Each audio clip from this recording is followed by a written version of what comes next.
La Iglesia Cristiana Génesis presenta el estudio bíblico de la semana con el doctor Luis C. Bernard, pastor.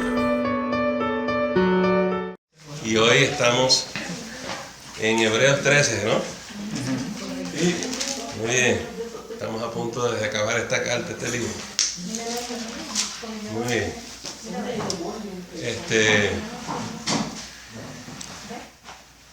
Con la conclusión del capítulo 12, literalmente terminamos el libro, pero esto es como una doxología y vamos a ver el autor despidiéndose, pero en esa despedida, en esa doxología, hay mucha sabiduría. Vamos a permitir que esos hermanos que llegaron, a lo mejor es uno, a lo mejor son 15, ¿no? ¿Quién llegó?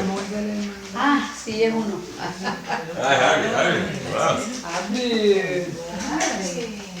Se acabó la paz, llegué yo.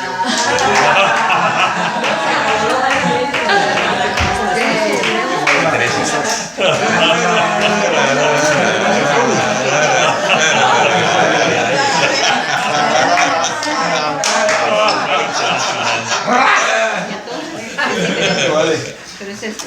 Bueno, yo lo saludé. Sí, señor. Por si acaso.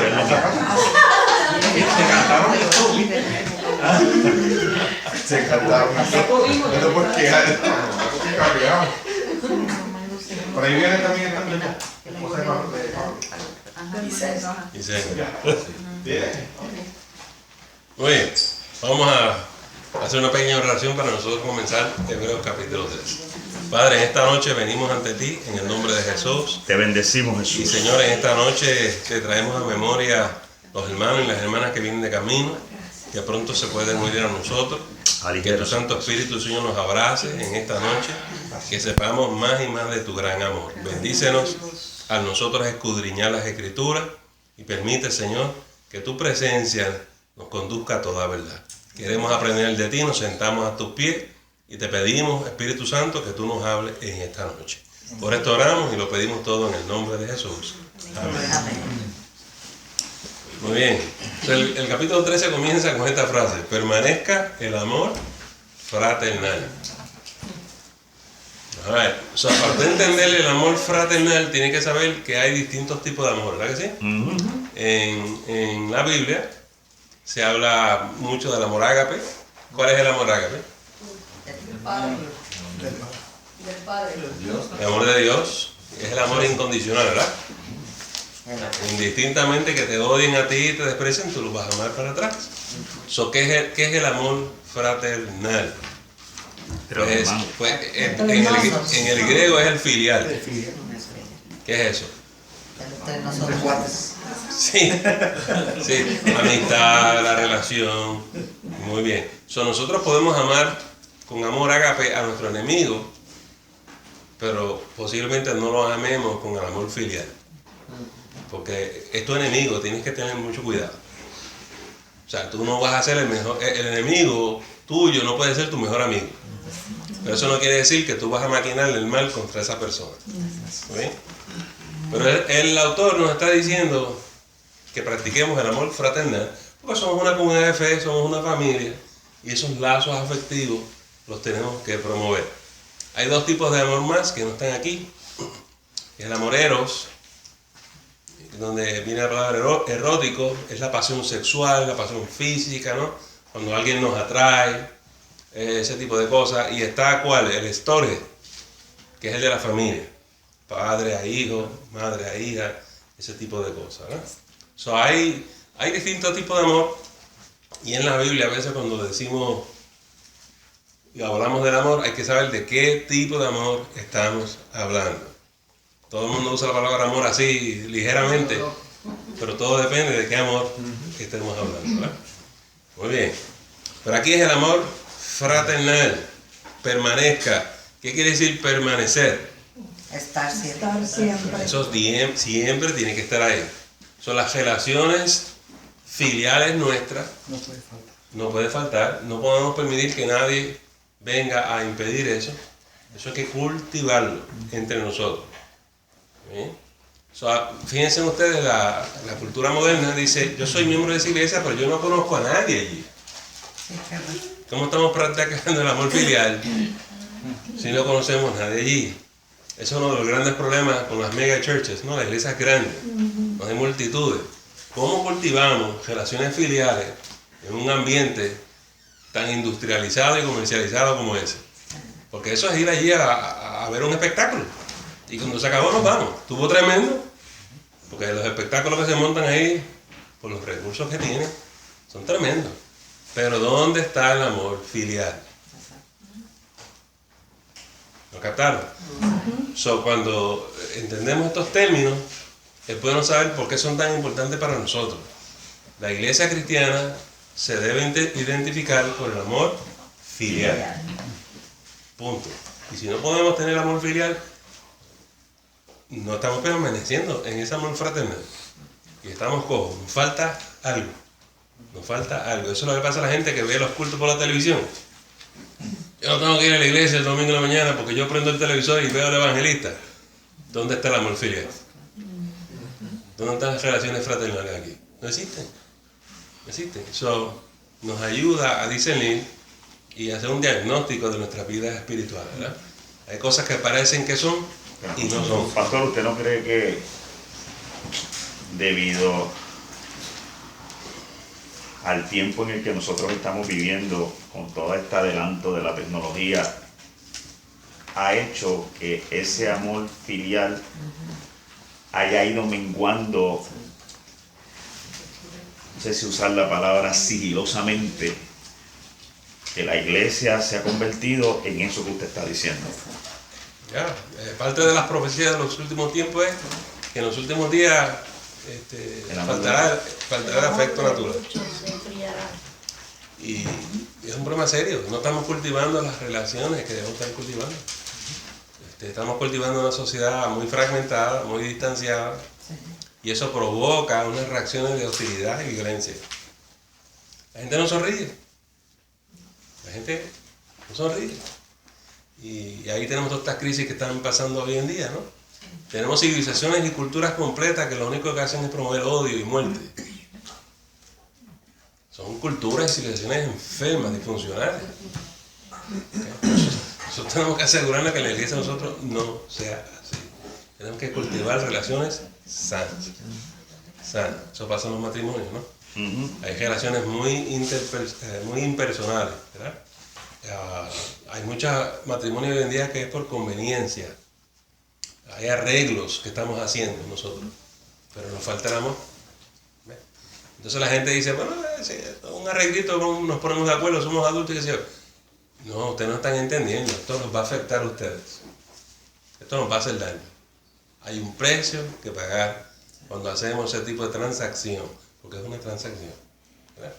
Yo recuerdo al ser joven que una muchacha me propuso que nos casáramos, no porque nos amáramos ni nada, sino porque sencillamente íbamos a sacar los beneficios del gobierno y este beneficio aquí, esto allá. Uno tiene que saber si uno quiere hacer ese tipo de arreglo o si uno se va a casar porque uno ama a alguien. Esta no fui yo.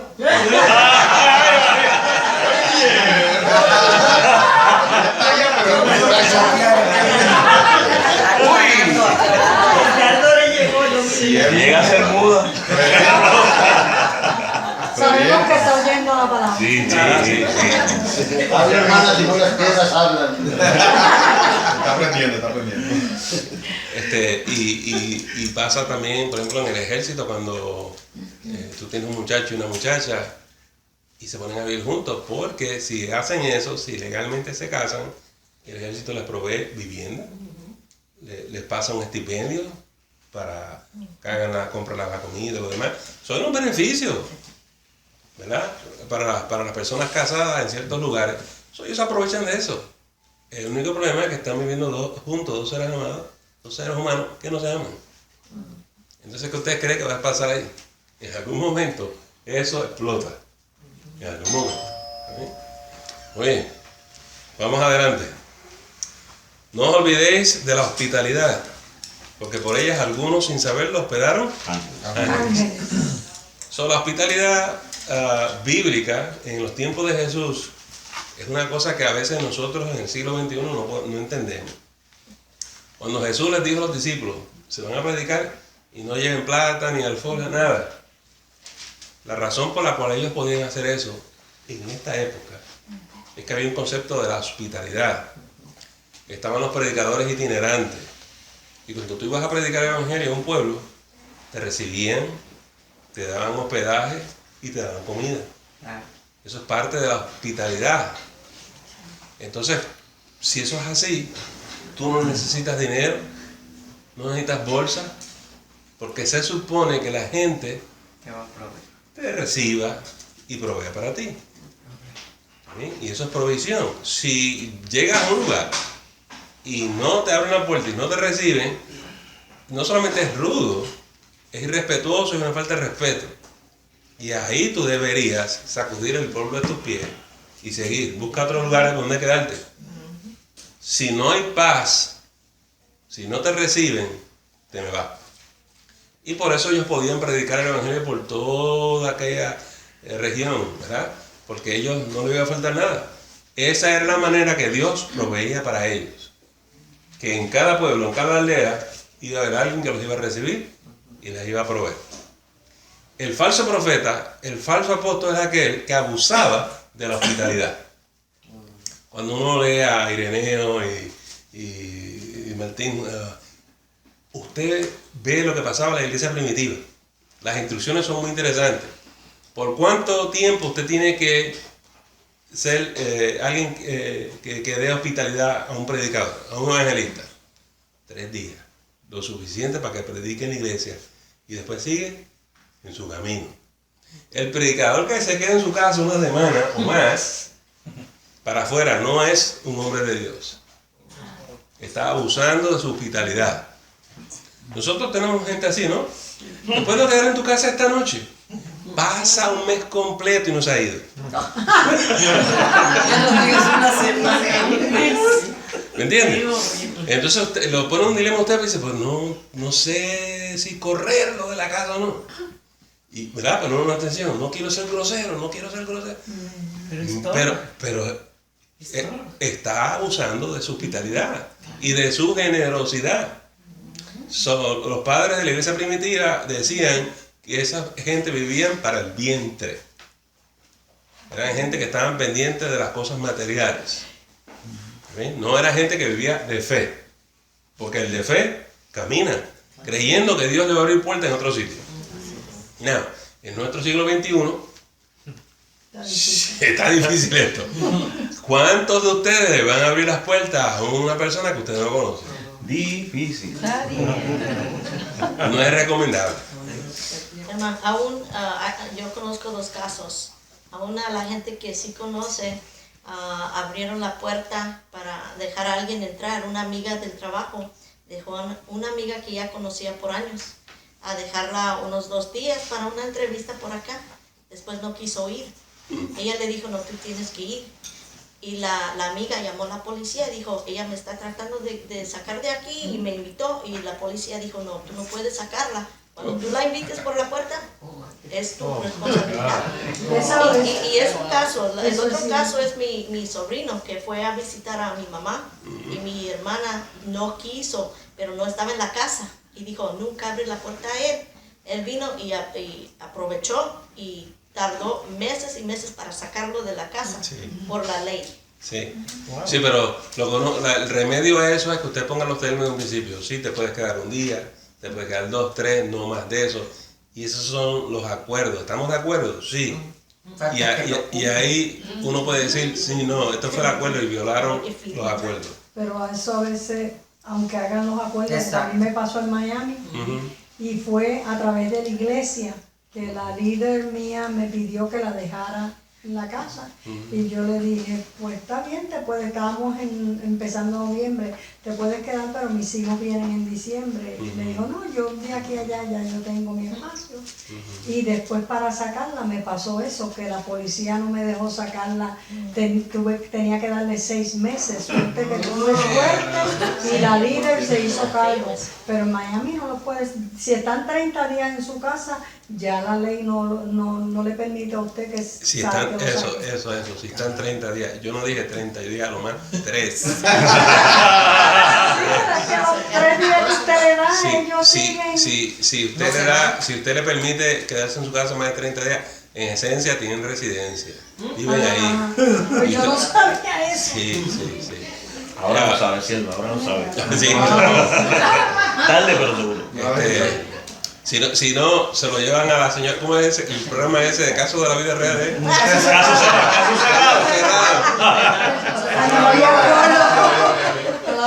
Pero no la puedes llevar después de los 30 días. Tiene que ser inmediato. Wow. Sí.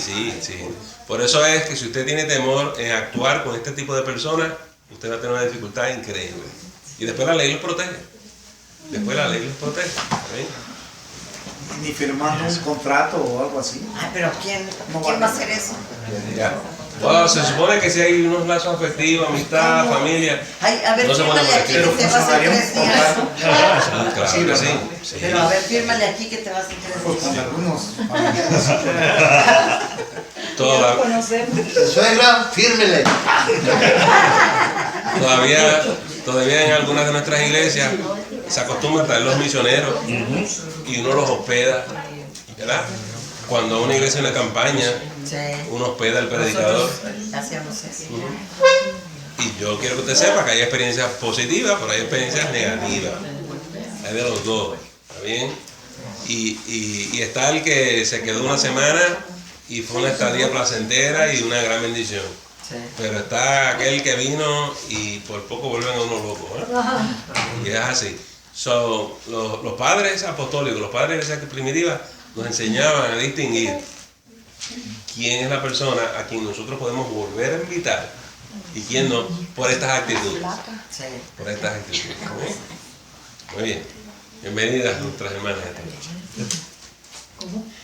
Y noten ustedes lo que dice ahí, que cuando uno muestra hospitalidad, uno puede, sin saber lo que es, hospedar ángeles. Alguien hábleme de eso. De hospedar a Ellos. Ángeles. Hay un caso en el Antiguo Testamento. Representantes A mí me encantaría hospedar a ellos. Lo que pasa es que usted no sabe si son ángeles o no. Pues sí. ¿Está bien? ¿Cómo Porque sabe? los ángeles tienen la capacidad de asumir forma humana.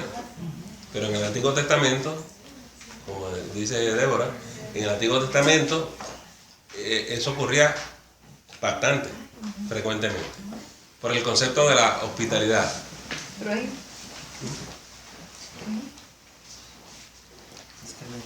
Porque recuerden que en el Antiguo Testamento estamos en una sociedad de la época agraria, ¿no? De la agricultura. Y las distancias eran enormes. Entonces, se practicaba la hospitalidad porque si usted viajaba y caminaba de pie, porque no había autobús, ¿eh? No había piscicorre, no había piscicorre. No había aeropuerto. Si usted quería ir de Babilonia hasta Egipto o a Canaán, En el 2 patitas. era a pie. Era a pie. Entonces, en ese viaje tan largo, era necesario la hospitalidad. Y que en el camino algún alma de Dios te diera la mano, te diera agua. ¿Entiendes? Era inhumano que tú no proveyeras asistencia de alguna manera al que está de viaje. Al que está de viaje. Hoy en día no, hoy nos trepamos en el avión y nos vamos, ¿eh? Te fuiste al DFW y te fuiste para New Jersey. ¡Pum! Se acabó. Y no hay que hablar con nadie. No hay que hablar. Pero eso era algo que no se podía concebir en esta época. En el camino, en esos viajes hay peligro. Solamente recibiendo albergue, tú tienes protección. La hospitalidad era clave. Cuando llegaron los ángeles de Dios allá a Sodoma y Gomorra, no hubo tal hospitalidad. Y esto fue lo que ofendió a los siervos de Dios. Y encima de eso, no solamente no hubo hospitalidad, que los quisieron violar sexualmente. Pero la gente que los pidió apelando a la hospitalidad. ¿Amén? Y esto fue uno de los dilemas. Cuando leemos estos textos no entendemos específicamente todo lo que está pasando, pues no entendemos esa mentalidad de esa cultura de esa época. ¿Amén? La violación sexual es una violación de la ética de Dios, pero el problema empezó por el problema de la hospitalidad. ¿Amén? ¿Y ustedes se acuerdan lo que hizo ese hermanito? Él ofreció sus propias hijas. ¿Por qué hizo eso? Para proteger a los ángeles, porque sabía que eran ángeles. Por el concepto de la hospitalidad. Por el concepto de la hospitalidad. Usted no puede permitir que alguien ofenda a alguien que es su huésped en su casa. ¿Está bien? Y entonces los ángeles saben que esta era una persona seria, honorable. No tuvo problema. Pero cuando los ángeles desataron su ira contra los demás, pues ustedes saben el resultado. ¿Muy bien? El concepto de la hospitalidad, nosotros ya hemos perdido eso. Leemos la Biblia y no entendemos lo que está pasando. Pero antes hospedábamos ángeles en nuestras casas, porque una de las maneras que Dios sabía si tú eras honorable, digna, noble, era ir a tu casa y ver si tú le dabas agua, si tú hospedabas. ¿Está bien? Y veían dónde estaba tu corazón. Yo digo que Cristo tiene un estándar más alto que el ser humano, porque Él en su palabra dijo que si usted hace eso a una persona, invitarlo a casa o darle agua, lo que sea, que es igual que hacerlo a Él, dárselo a Él. Claro, como está nuestra sociedad, a veces cuando alguien me toca la puerta y me pide un vaso de agua, yo hago, ¿está bien? A veces uno tiene que tener cautela porque es peligroso hoy en día, ¿no? Es peligroso. A mí, hoy en día nadie anda por ahí de pie, debe tener su coche. Si no tiene un coche, ¿qué pasa? ¿Verdad? Pero el problema es que aunque tengan coche, le están pidiendo dinero para gasolina, ¿verdad? Como quiera. 3. Acordado a los presos, como si estuvieras preso juntamente con ellos. Me quiero detener. La gente lee este texto y no lo entiende, nuevamente por el contexto histórico. En esta época hay mucha injusticia. Hay mucha gente presa que es inocente. Muchos ciudadanos que han sido maltratados. Y ellos están diciendo, acuérdate de los presos. Y hay que ir a visitarlos. No es necesariamente como nosotros pensamos hoy. Vamos a ir y proveer la asistencia a los criminales. No es exactamente eso lo que el texto quiere decir. Aunque cualquier persona que esté presa en una cárcel la está pasando mal. Pero recuérdense que una de las cosas que le pasaba a los apóstoles eran los primeros que los metían en la cárcel. Ellos no eran criminales. Mucha gente honesta, decente, muchos cristianos estaban presos. Por miles y miles. Entonces se desarrolló un ministerio de ir allá y visitarlo. ¿Sabes? Los hermanos que están presos. De eso es lo que está hablando. De eso que se está hablando. ¿Sí? Los criminales, pues, tenían el proceso legal, pero el problema es que en antigüedad, eso ocurre todavía hoy en día. Gente inocente está presa. Se llaman presos políticos. Sí, eso todavía ocurre. Pero en esta época, bueno, volvió lo mismo. Por ser cristiano, usted estaba preso. Familias enteras estaban presas. La iglesia necesitaba tener un ministerio de alcance para hablar con todas esas personas, ¿no? Hablaste con mi esposa, viste a mi hijo, sí, ¿cómo está? ¿Entiendes? Muy bien. Así, vuelvo con el 3. Acordado a los presos como si estuvierais presos juntamente con ellos, y de los maltratados como que también vosotros mismos estáis en el cuerpo. ¿Amén? Y la verdad es que uno no sabía cuándo se iban a llevar a uno preso también. 4. Honroso sea en todos el matrimonio y el lecho sin mancilla. ¿Qué es eso del lecho sin mancilla? Sin mancha. El matrimonio no debe tener mancha. Por eso dice honroso sea en todos el matrimonio. La expectativa de estos hermanos de la iglesia en esta época era que el matrimonio era algo honroso. No es como hoy en día que la gente dice, ¿para qué nos vamos a casar? No tiene sentido. Yo no creo en el matrimonio. Esa no es la norma, los parámetros bíblicos de las personas. O nos casamos, si nos va mal, pues nos divorciamos. También. Y si nos casamos, la expectativa es que ese lecho va a estar sin mancilla. A mí las expectativas eran mucho más altas que hoy en día. Esto no es una prueba, esto no es un experimento. Y la manera en que la Biblia lo describe, esa es la expectativa de Dios. Por eso hasta el día de hoy sobrevive el concepto que para los cristianos el matrimonio es entre un hombre y una mujer. Porque es lo que vemos por todos sitios. En unos próximos domingos vamos a hablar un poco sobre el concepto que tenemos moderno de lesbianas y gays y transgender y todo ese tipo de cosas, ¿verdad? Y una de las cosas que la gente no entiende es lo siguiente, para dar un anticipo. Nadie salga corriendo, nadie me ataque, ¿está bien? Usted escuche y procese. La Biblia habla mucho en contra de la conducta homosexual. Para Dios es abominable que un hombre se acueste con un hombre, o una mujer con un hombre. Eso está claro. Lo que la comunidad gay está diciendo es, nunca en la Biblia se habla de los transgéneros. Y es verdad, porque esas cosas no se le ocurría a nadie. Es verdad. ¿Usted me entendió? La Biblia habla de conductas sexuales, en otras palabras, que un hombre se acueste con otro hombre. Pero nunca te habla cómo el pastor le tiene que consejería cuando un hombre se siente como una mujer. Eso a nadie se le ocurría en aquella época. Exacto. Esos son problemas de la sociedad moderna. ¿Está bien? Y entonces el dilema que tienen las iglesias y los pastores, ¿cómo enfrentamos esto? Y los gays están diciendo, la Biblia está anticuada porque la Biblia no nos habla a nosotros. Ahí no hay ni un versículo que hable.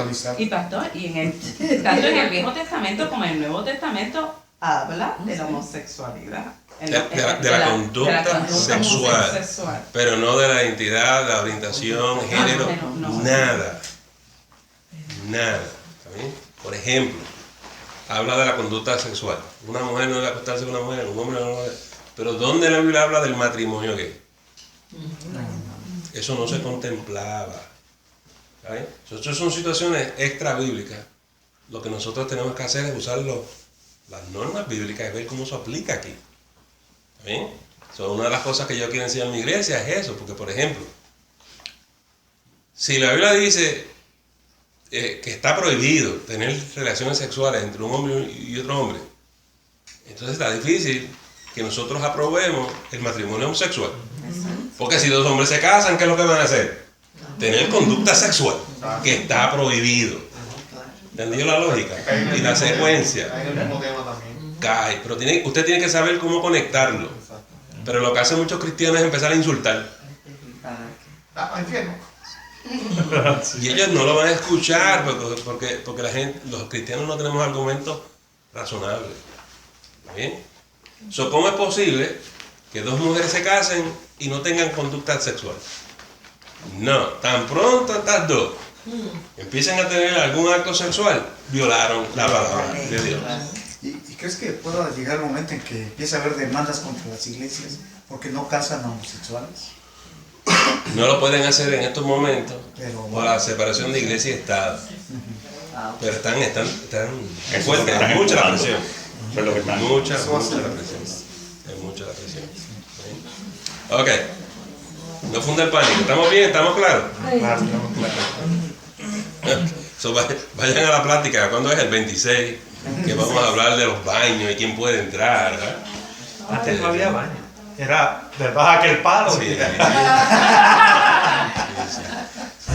Atrás del arbusto. Pero vamos a explicar por qué la directiva del presidente y por qué a través de las escuelas. Hay un argumento para esto, ¿verdad? Usted no tiene que estar de acuerdo, pero yo le voy a explicar a ustedes por qué ellos lo están haciendo. ¿Sí? Muy bien. Segunda parte del 4. Pero a los fornicarios y a los adúlteros los juzgará Dios. ¿Cuál es la diferencia entre un fornicario y un adúltero? El fornicario es el que tiene relaciones fuera del matrimonio, no estando casado, y el adúltero es el que está casado y tiene relaciones. Ese es el antes y el después. Exacto. Antes y después. Antes de estar casado, usted es un fornicador. Está teniendo relaciones sexuales fuera del matrimonio. Si está casado ya y está teniendo relaciones sexuales, entonces usted es un adúltero. ¿Ves? El antes y el después. Y esa es toda la diferencia. Muy bien. Versículo 5, ¿verdad? Sean vuestras costumbres sin avaricia, contentos con lo que tenéis ahora, porque Él dijo, no te desampararé, ni te dejaré.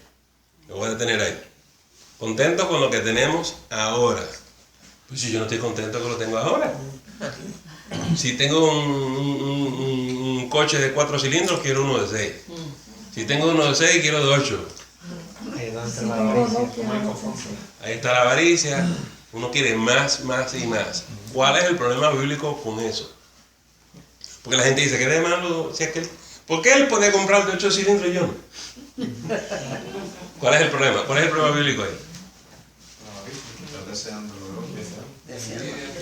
Envidia. Ves que nosotros no lo vemos por los ojos de Dios. Estamos despreciando lo que Dios nos dio. Hemos rechazado. Si Dios te dio un carrito de 4 cilindros, gózate con el de 4. Hasta que Él te dé uno de 6. Y después tú le dices, Señor, gracias por el de 6. O sea, no estamos siendo agradecidos con Él. O sea, hay que dar gracias por todo lo que tenemos. Por lo que tenemos. Y todas estas cosas que ustedes mencionaron es cierto, que envidiamos el vecino, todo eso es cierto, pero el problema más grande es uno teológico. Estamos rechazando lo que Dios nos ha dado. ¿Sí? Esto va en contra de la corriente de nuestra cultura presente. Usted prende el televisor, ¿qué te dicen? Tú te lo mereces. Pásale por encima a cualquiera, porque tú te lo mereces. Pastor, pero eso no significa que seamos conformistas. No, eso son dos, porque se puede interpretar como que te conformas. Ajá, te conformas. Si uno lo mira por los ojos del mundo, uno no tiene metas. Ajá. ¿Sí? Lo que pasa es que nosotros creemos que si le somos fiel en lo poco, en lo mucho, nos pondrá. La prosperidad espiritual, la prosperidad bíblica viene de otra manera, viene a través de la entrega. Que si le somos fieles en lo poco, en lo mucho nos pondrá. Y esto no hay que pelearlo. Entrégate al Señor. El pastor, porque es que Él tiene y yo no. ¿Cuál es tu nivel de entrega? ¿Cuál es tu nivel de entrega? Pastor, yo creo que también se nos ha enseñado o hemos aprendido que las bendiciones de Dios siempre tienen que ser bendiciones materiales, tangibles, que podemos tocar. Porque la mayoría de los testimonios que escuchamos, que son testimonios y son buenos y la iglesia se edifica, Dios me dio esto, la que yo quería, Dios me lo dio. Pero entonces, yo creo que en base a lo que dice la Escritura, que los tesoros que nosotros tenemos que hacer es lo que son allá arriba. Nosotros tenemos que procurar las bendiciones que nos hacen crecer. Ese tema que abrió Toño es interesantísimo. Mire usted esto. Porque el Espíritu de Dios reparte en iglesia como Él quiere. Cuando yo digo que tu nivel de entrega y Dios te va a dar más, la pregunta es, ¿qué es lo que me va a dar? Exacto. Porque me puede dar mucho de esto, y a ti te da mucho de lo otro, y a ti te da mucho de otra cosa. No necesariamente un carro nuevo, un coche nuevo. Pero sí paz. Por ejemplo, hay gente que tiene mucha revelación. Hay gente que tiene unos dones del Espíritu profundo.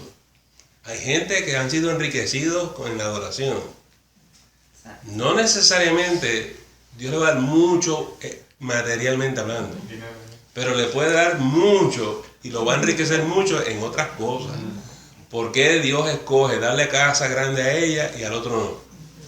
Eso está en manos del Señor.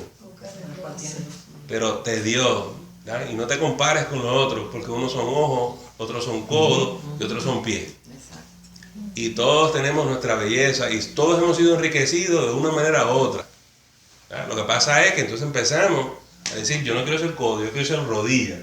¿no? Pero la rodilla no quiere ser rodilla. ¿Verdad? Sí, ¿verdad?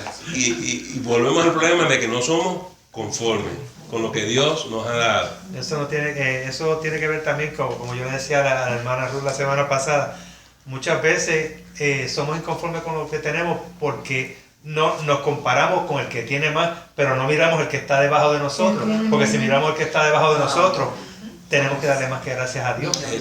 Eso. Somos ricos en muchas cosas. Yo no quiero que alguien se lleve la imagen que el pastor está diciendo que Dios te va a dar mucho materialmente. Puede ser que sí, porque hay gente en la Biblia que Dios le dio mucho.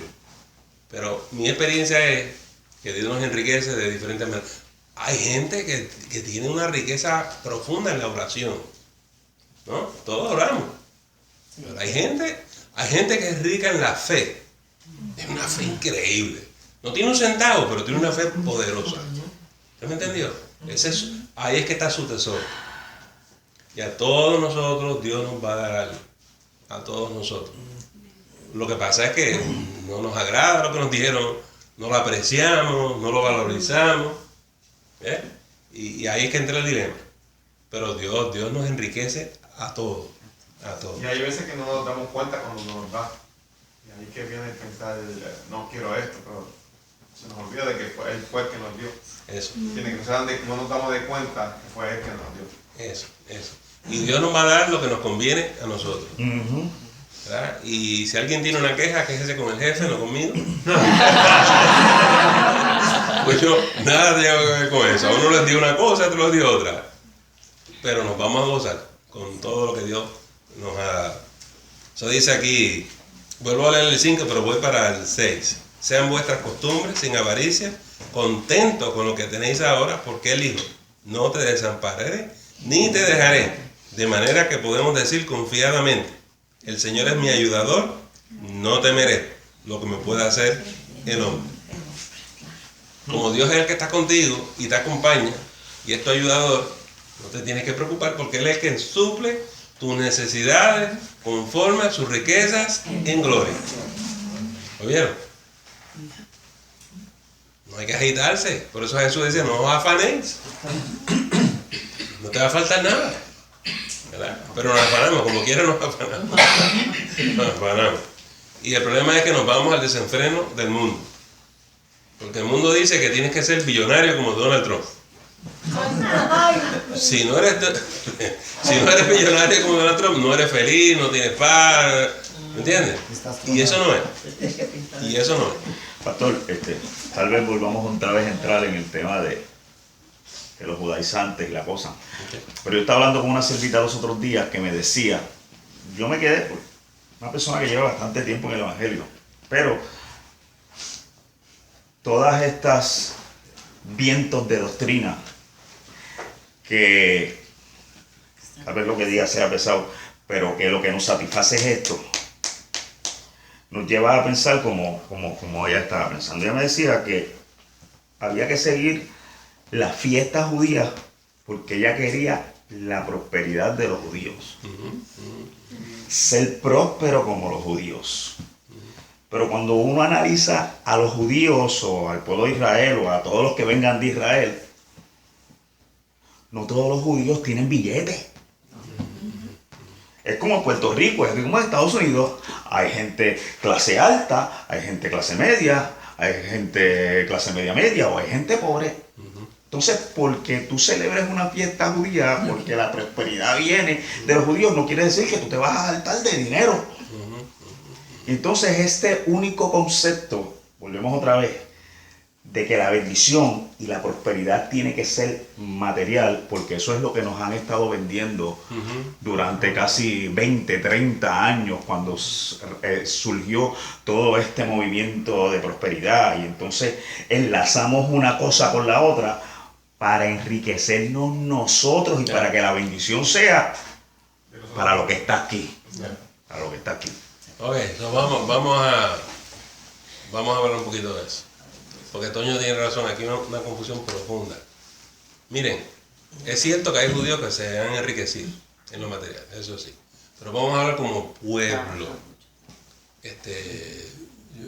Si la gente lo piensa bien, mejor es no ser judío. Explica por qué. En Isaías está el capítulo ese que habla del siervo sufriente. Nosotros lo interpretamos como Jesús. Ellos no. Ellos interpretan ese pasaje como el pueblo de Israel, lo que llamamos hoy en día los judíos. Porque ellos son el siervo sufriente. Ellos se acuerdan que Dios los hizo un pueblo a ellos, no porque eran grandes y poderosos, sino dice la Biblia porque era el más pequeño. La gente más insignificante eran ellos, pero Dios los escogió. Y los escogió para sufrir por la causa de Dios. Hasta el día de hoy, los judíos se ven como un pueblo que siempre, a través de la historia, siglo tras siglo, son perseguidos, matados, maltratados, pero son fieles a Dios. Porque ese es su llamado, sufrir por la causa de Dios. Para dar testimonio de la grandeza de Dios. Por eso es que nosotros nos impresionamos con el pueblo judío, con el pueblo de Israel. Que imperios lo han tratado de destruir y nunca han podido. Que todas las otras civilizaciones han desaparecido, menos Israel. ¿Por qué? Porque fueron llamados con un propósito. ¿Bien? Si usted está dispuesto a ser el siervo sufriente, meta mano, para adelante. Sufra. ¿Por qué Israel aguanta los ataques de los palestinos y de los musulmanes y los bombazos? Y ahí están. Porque son el siervo sufriente. Ellos van a morir por la causa de Dios. Punto. Y ellos no se mueven, no van a pestañear. Eso es lo impresionante de esto. ¿Bien? Yo sé que la gente del mundo les tiene odio y dicen, no, la única razón es que son pillos y son políticos y son malos. Si tú lo quieres ver por el lado negativo, ¿está bien? Pero están en pie. Y el libro que yo leo dice que cuando el Señor venga, van a estar ahí. Y dice, todo Israel será salvo. ¿Está bien? Y si tú honras el pueblo de Dios, Dios te va a bendecir a ti. Eso es lo que dice el libro. Pero ese pueblo va a sufrir y seguirá sufriendo. Seguirá sufriendo. En Egipto estuvieron 400 años. ¿Qué hicieron por 400 años? Sufrir. En esclavitud. Esa es la historia de Israel. No es otra cosa. Hasta el día de hoy. Se los llevaban cautivos y sufriendo también. Regresaron a Israel, magnífico, pero por los últimos 2000 años en el destierro. Miren la historia. Esa es la historia del pueblo de Israel. Llamados para sufrir. Si usted quiere eso, pues, está bien. Y es el pueblo de Dios. Y Dios sigue estando con ellos. Sí. Now, ¿cómo nosotros transferimos ese concepto a la iglesia? ¿A qué vino Jesús? A sufrir por ti y por mí. A morir por ti y por mí. A derramar su sangre. Si alguien sufrió, fue Jesús. Nosotros interpretábamos el pasaje del siervo sufriente como Jesucristo. Porque Él sufrió por todos nosotros. Por todos nosotros. Hay una teología del sufrimiento en la Biblia. Todo el mundo se cree que esto es fiesta. No. Y la Biblia nos dice que tú y yo tenemos que estar dispuestos a morir por la causa de Cristo. Lo que pasa es que nadie quiere sufrir. Pero eso está aquí. Eso está aquí. Y es claro, la Biblia nos dice que la iglesia no está exenta de persecución. Y que un día no te sorprenda que tú también te expresas por la causa de Cristo. Y hay que estar dispuesto a eso. Hay gente que dice, no, Dios no nos puso para eso. Dios no quiere que vayamos a sufrir. ¿Y qué tú haces con los apóstoles y los líderes de la iglesia primitiva? Y los tiraron a los leones y los crucificaron y los quemaron. ¿Cómo que Dios no va a permitir que suframos? ¿Qué libro es el que tú lees? No, los cristianos siempre tenemos que tener aire acondicionado y alguien nos trae la comidita. Eso no está ahí. Eso no está ahí. El versículo que dice, a los suyos vino y los suyos no lo recibieron. Puede ser que caigan en eso, al no recibirlo estén sufriendo y no reconocerlo. Eso es así. Eso es así. Muy bien. Ok, anyways, quería explicar eso porque es correcto. La gente tiene una noción errada, distorsionada de los judíos o del pueblo de Israel. ¿Verdad? Pero hay que mirarlo por la perspectiva bíblica. Ok, ¿dónde me quedé, hermano? 7. Ok, acordad de vuestros pastores que os hablaron la palabra de Dios, considerar cuál haya sido el resultado de su conducta e imitar su fe. Okay. Esto de imitar su fe es importante hace 2000 años. No existía el Nuevo Testamento. No existía. Cuando Jesús estuvo predicando y haciendo discípulos, no existía el Nuevo Testamento. Usted tenía que seguir a Jesús, imitar a Jesús. Alguien te tenía que demostrar que era lo que tú tenías que hacer, tú observabas, ibas adelante. Hay gente que aprende así, y por siglos de siglos, por milenios, así era que se aprendía, ¿no? Si tu papá era carpintero, te iba a enseñar el arte porque tú ibas a aprender de él. Tú haz lo que el papá hace. Hoy en día nos inventamos las escuelas. La gente escribe libros y usted va a estudiar, ¿verdad? Y usted viene ahí y lo lee y tiene la teoría, pero no tiene la práctica. Entonces, si no tiene la práctica, ¿cuál es el problema? Que usted no sabe lo que está haciendo, porque tiene la teoría, pero no tiene la experiencia. ¿Ves? Jesús, y hace 2000 años atrás, lo que estamos hablando es de la práctica, de la experiencia.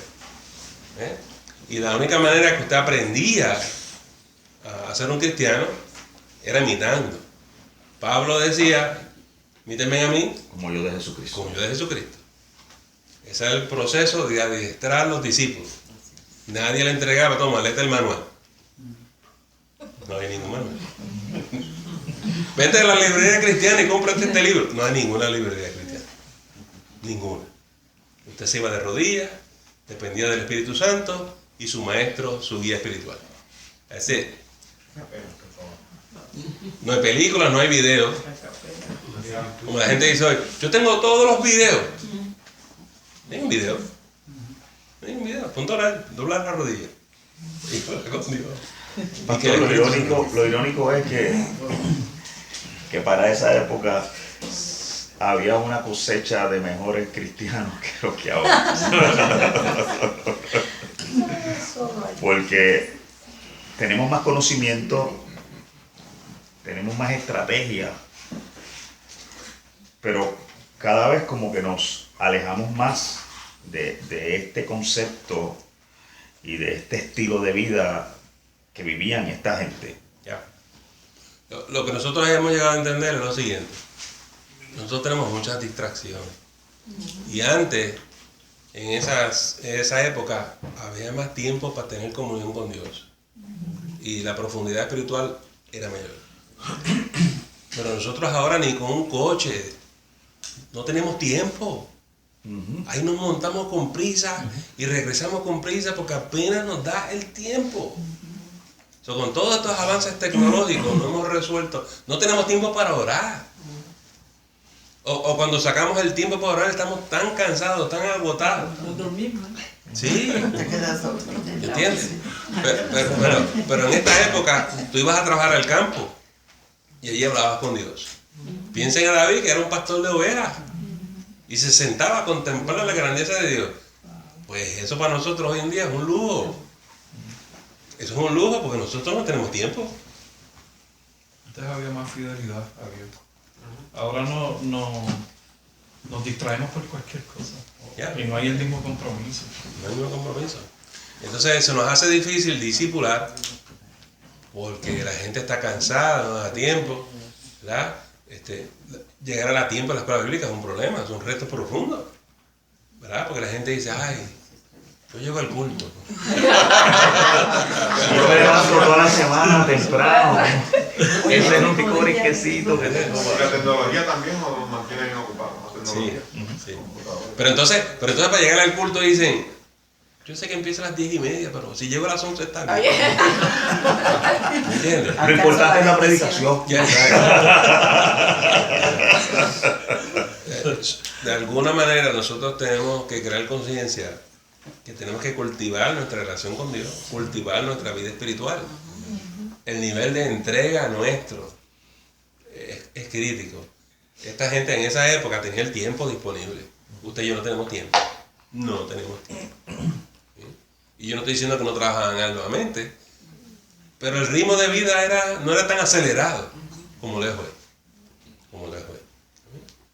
Pastor, ¿usted cree que esto es a causa de que también se están acortando los días, que también no tenemos tanto tiempo? Uno siente que una hora, yo me acuerdo, antes yo me ponía a estudiar una hora y yo sentía como que iba a algún lado, pero ahora una hora de estudio como que... Porque estamos cerca de la llegada de Dios. Dicen que los días se van a hacer acortados. Sí. No, tendría que ver también, o sea, con eso, porque... ¿Me entiendes lo que yo quiero decir? Sí, te entiendo. Porque a veces pasa una semana y dice que rápido se va un mes, el año, a veces que rápido se va el tiempo. Ya estamos en el verano, antes estamos en Navidades. Ay, no, pero quiero que piensen en esto. No es excusa, ¿verdad? No, pero es que el análisis tiene que ser un poquito más profundo. Sí, miren lo que sucede. En la vida moderna hemos inventado el salario mínimo. Antes no había ningún salario mínimo. Usted piense de 200 años para atrás, eso no existía. Usted comía de lo que usted trabajaba y ya, no hay un salario mínimo. Pero nosotros nos hemos inventado este asunto de que le vamos a pagar de acuerdo a las horas de trabajo suyo, las horas. Y esto es lo que controla nuestras vidas. Trabajas, te vamos a pagar $10 a la hora, pues si trabajas 8 horas, ganas 80. Pues voy a trabajar 12, voy a trabajar 14, voy a trabajar 16. Me necesito 2 trabajos. Porque para adquirir como consumidor lo que yo quiero, necesito trabajar tantas horas. No, y la gente mientras más gana, más gasta, porque la gente, la mayoría de las personas viven cheque a cheque. Ok, yo quiero contestar la pregunta y dando la vuelta larga, porque la verdad es que estamos luchando con el estilo de vida moderno que literalmente controlan nuestro tiempo. Porque lo que nos están diciendo es, si tú no trabajas para nosotros 10 horas al día, no te pagamos. No te vamos a pagar. Pastor, y que lo adornamos para tener mejor calidad de vida. Y no tienes ninguna vida. No tienes ninguna vida. Es una falacia, es una mentira. Correcto. En verdad somos esclavos. Esclavos del Estado, de las industrias. Por eso tuve gente por ahí, especialmente los marxistas y comunistas, que su interpretación de esto es que es culpa de los yanquis. Es culpa de los americanos, ¿no? Esto es una revolución. Ahí tienes a Fidel en Cuba. Pero el problema es más profundo que eso. Indistintamente de que este país es materialista, porque lo es, indistintamente que el Dios de este país es el oro, porque lo es, los americanos no son los únicos avaros en el planeta. ¿Entiendes? Váyase a cualquier otro país y se matan por la plata. Se matan por el dinero. Por eso están las guerras. Seguro. Jesús dijo hace 2000 años atrás, genera dinero. El principio de todo mal es ¿qué? El amor al dinero. Y los yanquis no existían. Los yanquis no existían. El análisis marxista, yo entiendo que están tratando de resolver el problema del consumerismo. Entiendo. Pero es una perspectiva muy limitada. Nosotros creemos que el pecado es lo que trae todo esto. Y el pecado provoca el amor al dinero. En la época de Jesús y hoy. Porque usted se va a los países marxistas y hay quien controla los medios de producción. Estoy usando el análisis marxista. Usted se va a Rusia y son un grupito los que son adinerados. Váyase a China. Váyase a váyase a Cuba. Y hay ricos y hay pobres. Punto. Cuando lo que a mí me molesta es la explicación tonta que dan. Pues eso es culpa de los yanquis. Si no fuera por los yanquis, todos los cubanos fueran ricos, No, hombre, no. No quiero oír tonterías como esa. ¿Está bien? ¿Perdón? Que Judas también por 30 monedas. Sí, el pecado existió antes de los yanquis. El pecado existió desde el principio. Ya pedían dinero. No existía los Estados Unidos de América. Yo sé que hay problemas en este país, yo soy el primero que lo voy a admitir. Pero el problema no es los Estados Unidos de América. Porque cuando yo leo el libro, había una serpiente. Y no era yankee. No tenía ciudadanía americana. No. Muy bien. Yo sí creo, sin embargo, que Satanás está aprovechando el mal del hombre, el mal del ser humano, para sus intenciones. Y por eso vemos, ¿verdad?, que el problema lo estamos provocando nosotros mismos, pero Satanás lo usa para sus fines. Lo va a usar para sus fines. Te quería contestar tu pregunta, pero te tengo que decir.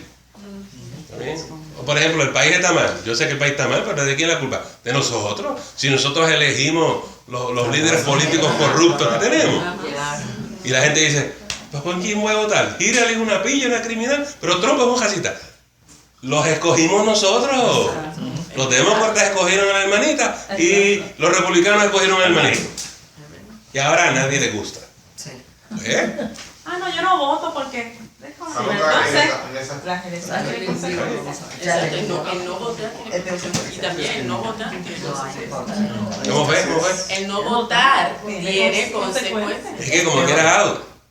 Sí, es palo si votas y palo si no. Si votas, sales mal. Y si no votas, sales mal. Por lo menos si vota, dice, pues yo lo puse ahí. Ahí es que estamos, y ahí es que están muchos de nuestros países, en Centroamérica, Sudamérica, Puerto Rico. Ahí es que estamos. Ahí es que estamos.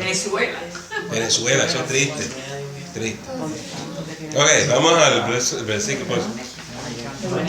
El 8. Jesucristo es el mismo ayer, hoy y por los siglos. Yo he escuchado a ustedes usar ese versículo a cada rato. ¿Qué quiere decir? Jesucristo es el mismo ayer, hoy y por los siglos. Que no cambia.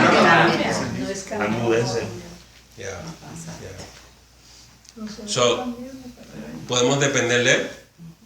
Es confiable. ¿Está bien? Porque Él no cambia.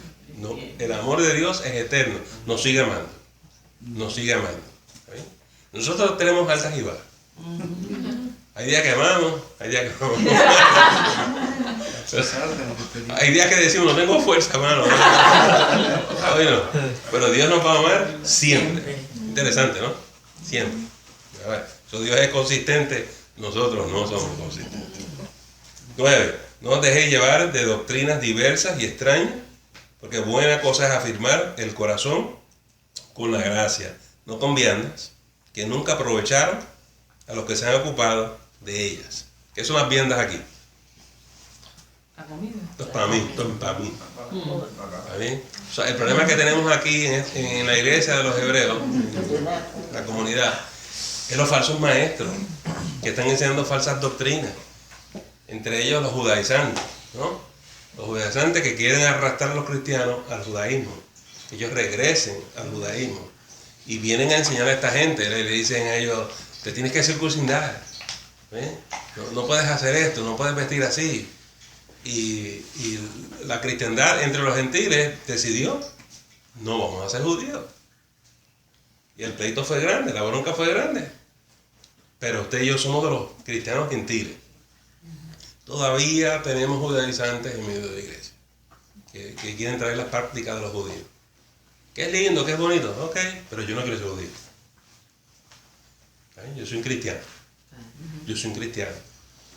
Esto es muy, muy importante para nosotros. Y entonces ahora regresa al judaísmo unos versículos y vamos a ver esto. Dice 10. Tenemos un altar del cual no tienen derecho de comer los que sirven al tabernáculo. Déjenme explicar lo que está pasando ahora. ¿Se acuerdan todos los capítulos que habló del tabernáculo, del templo, los sacrificios, los animales? Regresa temporalmente, pero dice, nosotros tenemos un altar y ellos no tienen derecho de comer a los que sirven el tabernáculo. Ok, vamos a ver los próximos dos versículos y regresamos.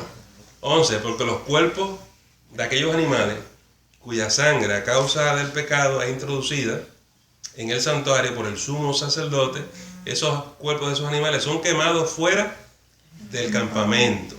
Por lo cual, también Jesús, para santificar al pueblo, mediante su propia sangre padeció fuera de la puerta. Salgamos pues a él, fuera del campamento, llevando su vituperio, porque no tenemos aquí ciudad permanente, sino que buscamos la porvenir. Ok, vamos a ver. Vamos a explicar lo que es esto. En el Antiguo Testamento, el sumo sacerdote tiene que recibir los animales del sacrificio. Él tiene que matar uno de estos animalitos y presentar su sangre en el lugar santísimo para expiar los pecados de él. Pero él tiene que también presentar la sangre de otro animal que va a expiar los pecados del pueblo. ¿Okay? Entonces, ¿qué pasa con la sangre y qué pasa con el cuerpo? Eso es lo que él está discutiendo aquí. Y si usted no sabe todo el proceso ese del judío, es difícil entenderlo. Eso él dice, esa carne de esos animales se distribuía. Si usted va al Antiguo Testamento, una porción para esto, una porción para esto, se distribuía entre los levitas, los sacerdotes. Son los sacerdotes los que tienen el privilegio de comer de todos esos animales que traen al templo. Pero el sumo sacerdote entraba al lugar santísimo y derramaba la sangre, ¿verdad? En el propiciatorio. ¿Qué pasa con lo que sobra? Se tiene que llevar fuera de la ciudad. Y allí se quemaba. Todo. ¿Está bien? Muy bien. Ahora él usa eso, analogía, para aplicárselo a Jesucristo. Y nos la va a aplicar a nosotros. En esencia él está diciendo, ustedes y nosotros, todos nosotros somos sacerdotes de Dios. Somos levitas. Dice, ¿eh? Tenemos un sacerdocio santo. ¿Y qué sucede? Nosotros no tenemos unos animales para el sacrificio. Nosotros no tenemos sangre de los animales para derramar. Pero nosotros tenemos el cuerpo de Jesucristo y tenemos la sangre de Jesús. Mira qué majestuoso está esto. A Jesús no lo sacrificaron en el templo, lo sacrificaron fuera del campamento, fuera de la ciudad, allá afuera en el Gólgota, ¿no? Porque a los criminales los crucificaban allá afuera. ¿Por qué los crucificaban fuera? Pues porque los criminales son anatemas, están en pecado. A Jesús lo crucificaron allá afuera. Pero el altar nuestro es el cuerpo de Cristo. Y nuestra porción como sacerdote es el cuerpo de Cristo. Y usted dice, ¿cuándo es que nos comemos? La cena. Exactamente. Por eso todos los domingos usted y yo nos comemos el cuerpo de Cristo y nos tomamos la sangre de Jesús. En la mesa se está reproduciendo, ¿está bien?, la ceremonia sacerdotal. Y la gente acá me dice, ¿y por qué tenemos que servir la cena, pastor? ¿Por qué tú crees que Jesús la instituyó? Pastor, le decirle, venga a los estudios para que aprenda. Sí.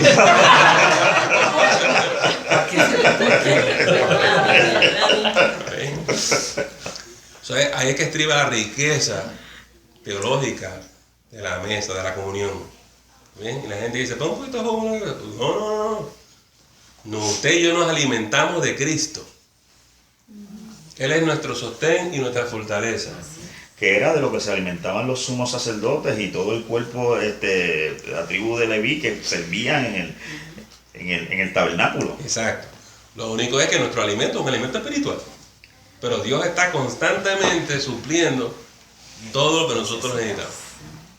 El simbolismo es una cosa majestuosa.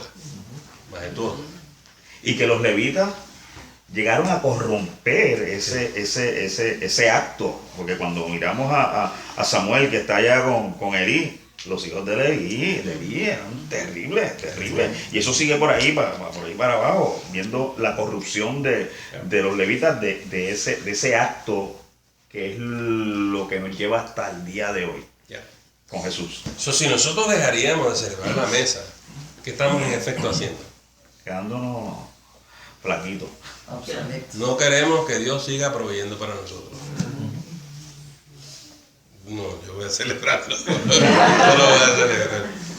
Porque el que toma esa actitud no entiende, no sabe. Pero cuando usted entiende lo que eso significa, ya es otra cosa. ¿Está bien? Hay iglesias que no lo hacen, pero es que ellos no saben. Todavía yo escucho gente diciendo, ¿por qué tenemos que celebrar la comunión? ¿Para qué es eso? Estamos perdiendo el tiempo. Si el pastor la eliminara, el culto se acabará más rápido.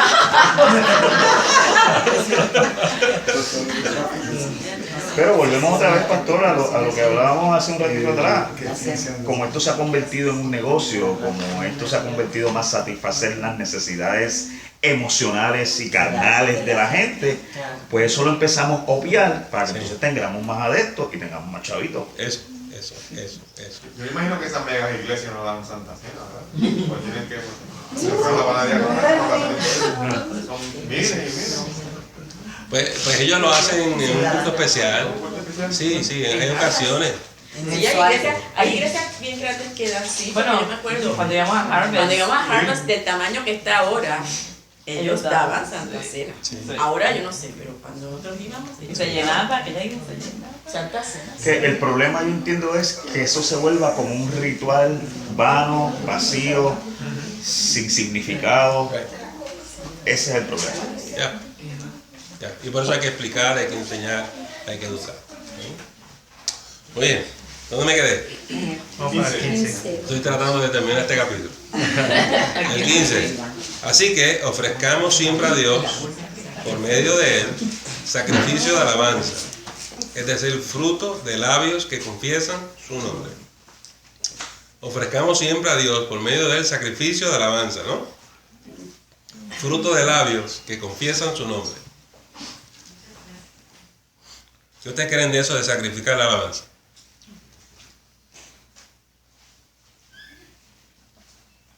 Miren, cuando a veces llegamos al culto el domingo de la mañana, llegamos mal, con problemas, con pruebas, en lucha.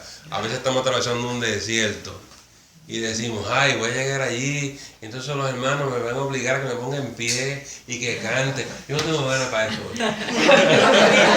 Llego tarde después de eso. Pero precisamente eso es lo que envuelve el sacrificio espiritual. Exactamente. Sacrifica alabanza al Señor. ¿Está bien? Hoy no es mi mejor día, pero lo voy a alabar. Exactamente. Yo no estoy pasando las mejores aquí, pero voy a sacrificar mi carne y lo voy a alabar. Me voy a negar a mí mismo y lo voy a alabar, porque Él se lo merece. Porque aunque yo la estoy pasando difícil, Dios es maravilloso y Dios es fantástico y se merece toda gloria y toda honra. Amén. Cuando empezamos a sacrificar la alabanza al Señor, ¿qué sucede? Suceden cosas maravillosas.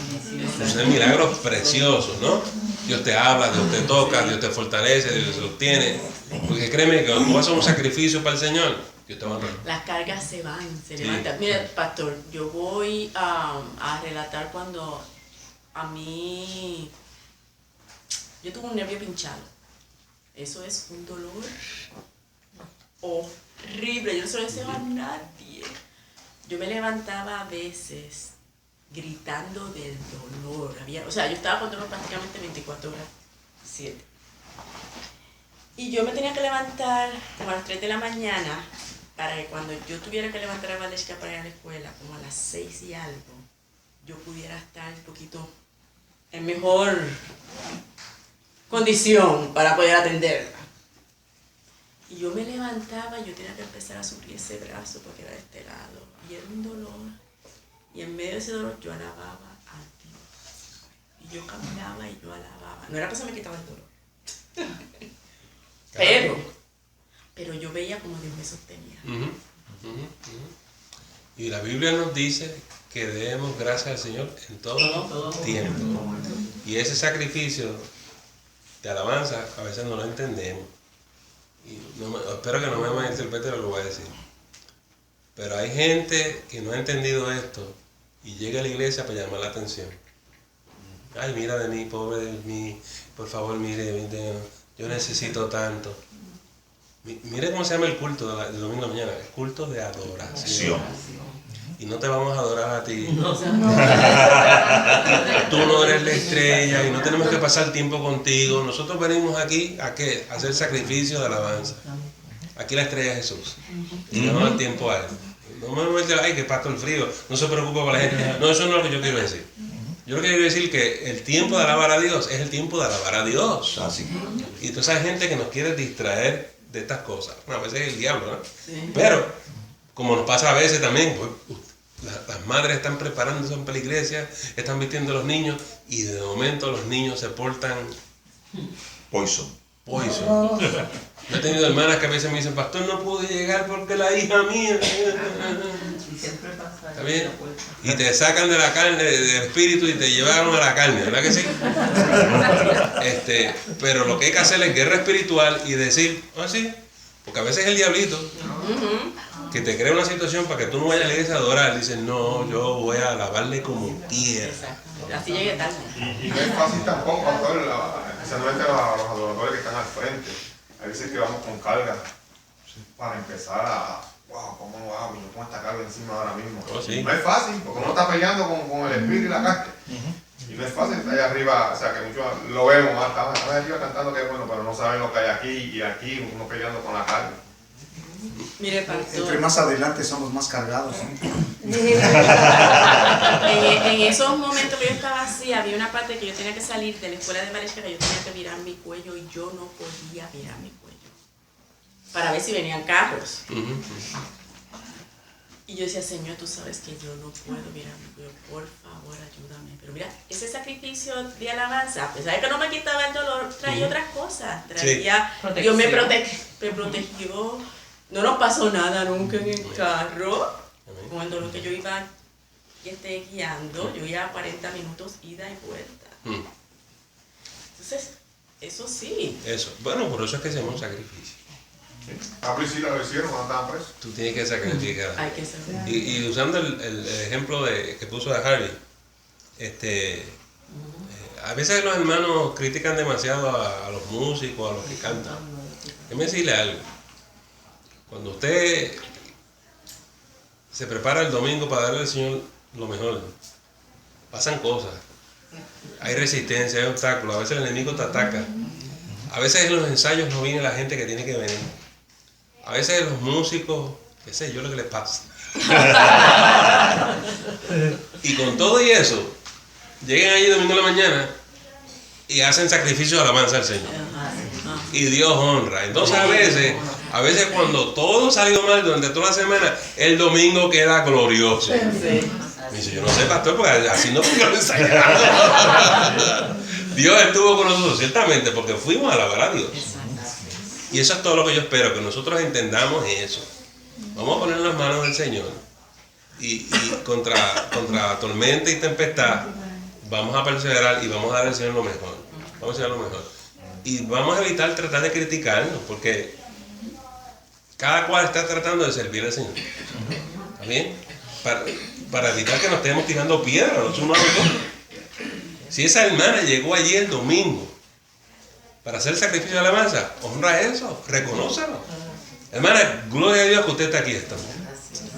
¿Está bien? Y no digamos, para eso no hubiese venido. ¿Para qué?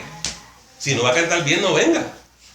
Entonces, ¿por qué no fue ella a cantar? Haciendo un esfuerzo para que el que vino afligido, porque a eso es lo que vamos nosotros los adoradores arriba, a ayudarte a ti que vienes afligido. Yo que estoy afligido te estoy ayudando a ti para que te levantes en el espíritu y ministrarte. Y no me malinterpreten, yo quiero que cante bien. Pero si el hermano y la hermana hizo todo lo que tenía que hacer durante la semana y llegó allí contra todos los obstáculos, vamos a honrar eso, porque Dios honra eso. Dios honra eso. Y uno tiene que estimarlo y agradecerlo. Pastor, yo voy más extensivo a los que hacen el sonido. ¿Sabes? Los que están detrás de los que estamos ahí, ¿sabes? Eso es un sacrificio y es tener el discernimiento para poder ajustar y buscar cuando se zafan las cosas, que todo suene bien. Nos mantienen en estrés desde el principio hasta el final. Porque un ruidito que salga, tiene que salir corriendo. ¿Dónde salió eso? Vamos a buscar. Y empieza la pelea. Y también montar y desmontar eso de todo. Sí. Eso tiene mucha estima en el Señor. Tiene mucha estima. Se ve glorioso cuando ya está todo el mundo, está todo arreglado, todo puesto. Y aprovechando eso, hermano, yo tengo mucha gratitud con Carlitos y con Nelson, porque son jóvenes. Y a veces Carlitos ha trabajado en la madrugada y se ha tenido que levantar para traer y proveer todo lo que vamos a necesitar, como dicen los utensilios, para adorar a Dios juntos. ¿Cuántas veces agarramos un micrófono a cantar y lo que quiere uno es llorar porque trae algo bien pesado? Y entonces uno empieza a llorar, pero a adorarlo, Señor. No vengo por mi situación, sino porque tú te mereces mi alabanza, y ahí es que Dios fluye, ¿verdad? Entonces a veces digo, es bonito cuando la iglesia reconoce eso. Esos son los sacrificios espirituales que hacemos. Si la escuela bíblica empieza a las 9:15, llegar a las 9:15 es un sacrificio, pero Dios te va a honrar eso. Dios te va a bendecir. ¿Amén? Entonces, no seamos perezosos. Vamos a hacer los sacrificios. Sigan orando por nosotros, por favor. Amén. Por los perezosos. 16. Y de hacer bien y de la ayuda mutua, no os olvidéis, porque de tales sacrificios se agrada a Dios. Obedeced a vuestros pastores y sujetaos a ellos, porque ellos velan por vuestras almas, como quienes han de dar cuenta, para que lo hagan con alegría y no quejándose, porque esto no os es provechoso. Usted nunca quiere ver un pastor quejándose todo el tiempo, ¿verdad? Que avanzan. Eso no edifica. 18. Orar por nosotros, pues confiamos en que tenemos buena conciencia, deseando conducirnos bien en todo. Y más os ruego que lo hagáis así, para que yo os sea restituido más pronto. So, si este es el apóstol Pablo, se piensa que está preso. 20. Y el Dios de paz, que resucitó de los muertos a nuestro Señor Jesucristo, el gran pastor de las ovejas, por la sangre del pacto eterno, os haga aptos en toda buena obra, para que hagáis su voluntad, haciendo Él en vosotros lo que es agradable delante de Él por Jesucristo, al cual sea la gloria por los siglos de los siglos. Amén. Os ruego, hermano, que soportéis la palabra de exhortación, pues os he escrito brevemente. Nosotros acabamos de terminar 13 capítulos.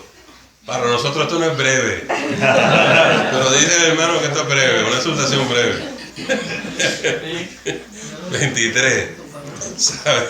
Sabed que está en libertad nuestro hermano Timoteo, con el cual si viniere pronto, iré a vosotros. Saludad a todos vuestros pastores y a todos los santos. Los de Italia os saludan. Si está preso en Roma, pues está en Italia, ¿verdad? La gracia sea con todos vosotros. Amén. Amén.